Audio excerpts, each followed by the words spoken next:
Hello everybody, this is Modern Pioneer here again, and I just want to give you a little update on this tornado shelter that I know you guys are going to appreciate.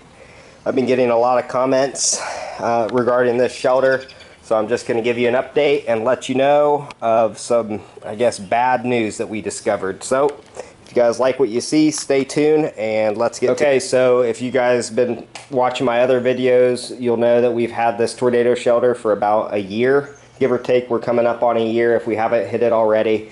So far we're very pleased with it. Overall, we have used it about 3 times, I think. Thankfully, you know, it was just as a safety precaution and a tornado didn't actually roll through.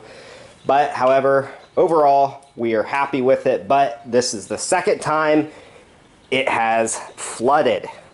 So as you can see, we got some water down there. This has happened twice, and at first we were pretty worried and upset about this. We didn't understand why. First thought I had was that there was a hole within the shelter which was creating the water, but when I drained it out the first time, we found a worm down in there, which led us to believe that there was not a hole, and in fact it was water running in. After observing it for a little longer, we determined that what was happening was when we get some severe rain, we have water buildup here, and as you can see, the slab right here isn't sloped enough, and we do not have drainage installed there. And then if you'll look further, this is sloped, this here. However, when we experience a large amount of rain, our current drainage system is not adequate to provide the necessary runoff needed for this system. So what was happening, we were having water coming in this way, which is disheartening, but regardless, we're still happy with the system. I just want to provide you this update to really just say, get out of here. And that was, I wasn't talking to the cat. But anyway, I was wanting to let anybody know who's looking at this system, who may be in a flood zone, or maybe, you know, down in a little valley or something where flooding is an issue. This might not be the system for you for that specific reason. We do intend to pave this driveway, and when we do, we'll put a drainage system here that'll go from the front of this driveway all the way to the side, which will eliminate this issue.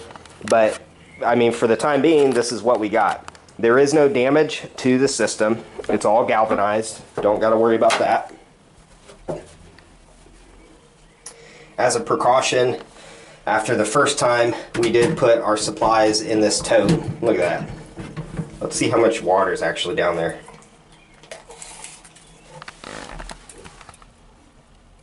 We have about 4 inches of water.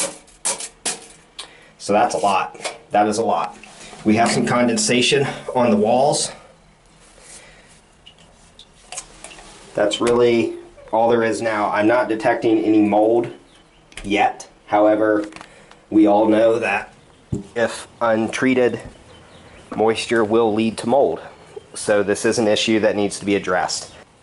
The first time this happened, I used just kind of like a bucket, and I was getting some of the water out, and then I used a shop vac to get the rest of it, and then just let everything air dry. Since then, I have purchased a utility transfer pump. So just a little, this says heavy duty, but I don't believe anything's really heavy duty anymore in today's day and age. Got to keep fixing everything. Case in point, so I'm going to be trying this. I'm sure this is going to work much better, but I got to get all those leaves out. I got to dry this thing out. So there's probably at least 20 gallons in there, but in the meantime, that's what we have. You know, if you are considering this system, I would 100% keep this in mind, because you wouldn't want that to fill up with water if it was a serious emergency, and then you're stuck.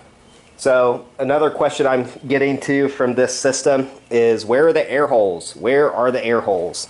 There's 3 areas where air can get through. Right here, there's openings, and then these are specifically the vents. If you look at other models, you'll see that, I guess the next second best model, it offers a 2-lid system, the competitor. We went with this because this offers better security and safety. Just a solid piece of steel is better than 2 pieces of steel that come together and create a seam like in the middle. That gives you more weak points. So when this is closed, your air points are there, there, and there. Do not mistake what I'm saying here. There is, you know, not a whole lot of airflow down there. You do get limited airflow down there, but it doesn't mean you're going to suffocate. So throw that idea out. That's ridiculous. Second is, if you do have people down in there, I have a moderately large family, but we all fit in there without any issues. It does get a little hot. So, you know, but worst case scenario, if you guys are claustrophobic or you feel like you just can't take it anymore, just pop the lid, let it go back a little bit, and get some fresh air. All in all, I would recommend this system still. Really do like it so far. Flat Safe is the name of the system. Check the links out in my previous video. If I'm feeling froggy, maybe I'll post them again for you here. Well, I don't know. If I do, you better subscribe. Okay, I decided just to show you the whole process. So, like I said, I've got this water transfer pump right here. If you never use one of these things, they're super handy to transfer water efficiently if you have the right attachment, which is this. So this goes on the ground, you move it around like this. It creates suction there on the bottom that allows water to come in through these holes.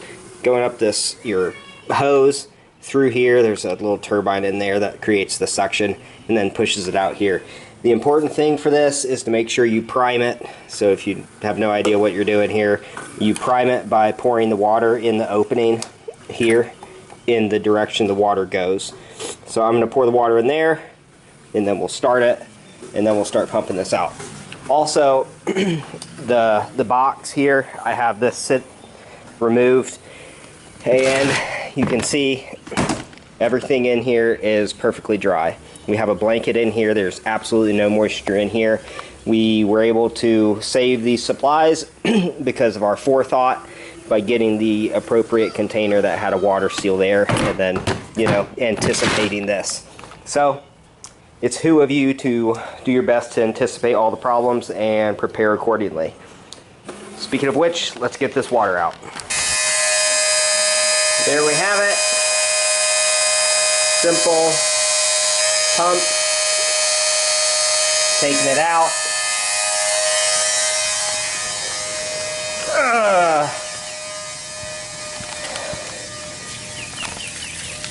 And shooting that water out. Look at all that water. Alright, hey, wash the truck while you're at it, bub. There you go. Yep.